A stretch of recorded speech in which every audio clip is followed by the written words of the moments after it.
Good morning, good afternoon, good evening, wherever you are across this great wide world of ours. I'm going to do a quick video, and I'm sorry about that little, about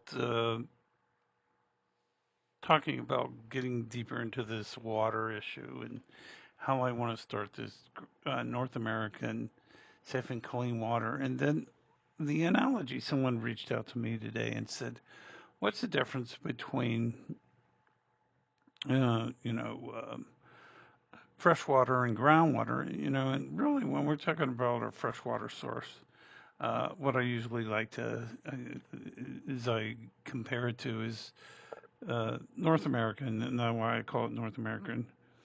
Um, Typically, water is the Great Lakes, and when we start talking about the Great Lakes, we're talking about Superior, Michigan, Huron, Erie, and Ontario, which constitutes the largest freshwater source in North America.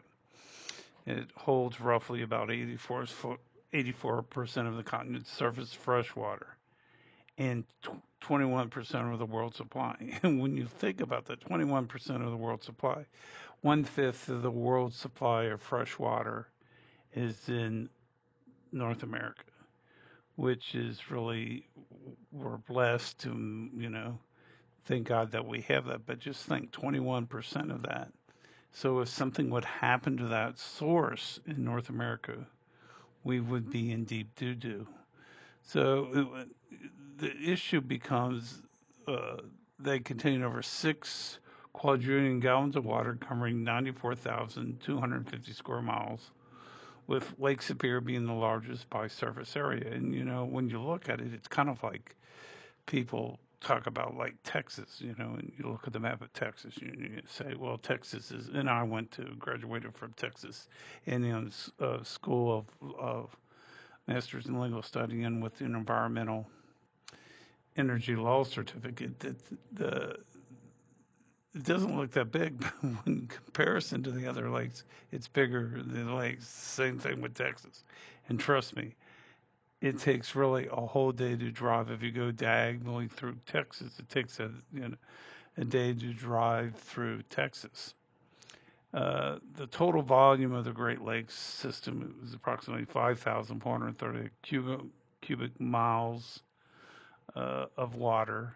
The system is important because the lakes provide drinking water for over 40 billion people across 8 United States and 2 Canadian provinces. So if something would happen to this water supply, and it's critical, that's why I'm taking a step forward and teaching this and forming an education type of thing where I can teach this to kids, civic centers, and that.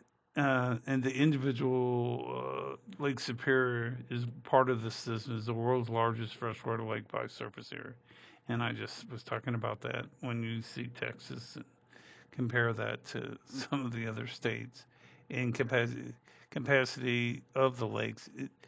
It's spread evenly across the continental U.S. The water from the Great Lakes would cover the country to roughly 9.5 feet of water. So, really, in essence, if we look at the continental USA from the Pacific to the Atlantic, and from the Gulf up to the Canadian province, there would be 9.5 feet of water covering that area.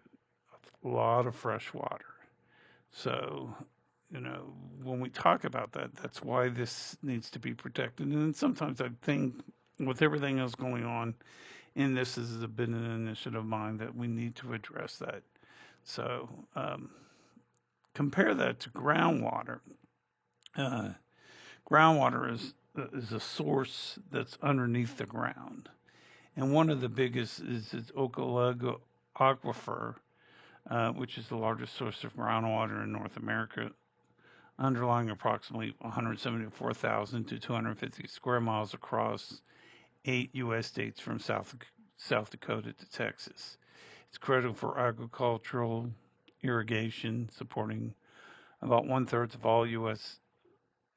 Irrigated agriculture. And remember, we're talking about the Great Plains, so when the big issue that became with the XL pipeline, was if something gets into the water source there, what are the consequences of that? And that's the one thing that I debate about. We have reached our capacity in oil, and we reached that in conventional oil, which is conventional oil you drill straight down.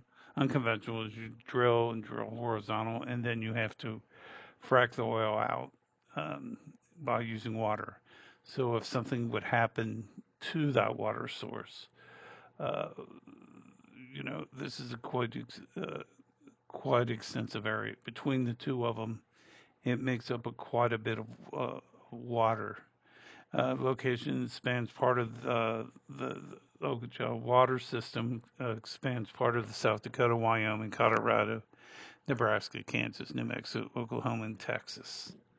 It supports 20 billion agriculture and is at $20 billion. So if something happened to it, or if we had a displacement because of part of it would be polluted, this could affect $20 billion. And this is a big issue that I have. It's not only a issue of environmental issue, but it's also in what I call a marketable or an issue on industry itself. Compasses most of this is made of sand, gravel, clay, and sled. Sled with an average of freshwater saturated thickness of 95 feet. Uh, Threats rapid depletion due to high demand for irrigation, with some areas experiencing over 100 feet of water level decline. And like I said, when we get into drought, and when we're talking about the American Southwest, uh, and for instance, the snowfall is a little bit down in the Rocky Mountains, which feeds into Colorado. So, for instance, if we would get a hot summer this year into the Southwest, the depletion of water on the Colorado could put a strain uh, on the aquifer. And the natural process of recharging this takes thousands of years to refill the aquifer. So, you know, the issue becomes that when we're doing this, feeding the water in this, it doesn't. If we have a drought, an extensive drought, it doesn't take a rocket science to figure out. Well, it'll fill back up next year if we get a hard winter. Granted, right now, and I always say the 100 meridian, which divides north and south. West of that tends to be more arid and more of the issue concerning, uh, you know, appropriations and water rights, and than does east of the 100 meridian, and especially if we get east of the Mississippi, where the issue is you're talking on Eastland Forest, where it's not so much concern, but you still have areas of drought. I remember like 3 or 4 years ago, uh, the Ohio Valley experienced a drought in the Ohio Valley and the Ohio River. And the last couple of years, probably the water table, most likely the water table has gone up, but it probably has not gone up to that drought year because, like I said, industry takes a lot of water.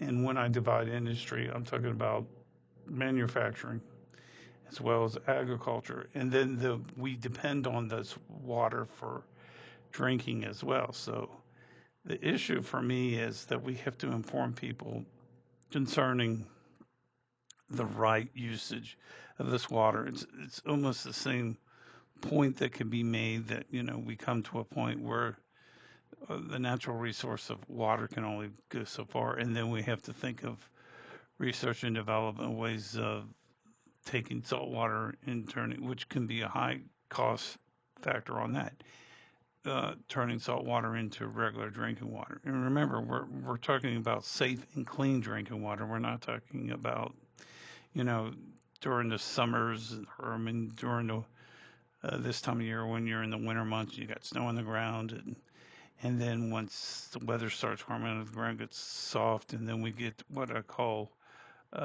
we get wastewater. Wastewater is when the rivers rise, and it's just waste. We cannot use it for because of the fact it's pollutions, and it you know has a lot of trash in it. And then yesterday when I was talking about plastic, so really a technical use probably I would say in the next 20, 30 years is which we really should work on as a society, is taking wastewater and turning that into drinkable water. Anyway, please like and subscribe to my channel. Please donate to my organization, North American Clean and Safe Water.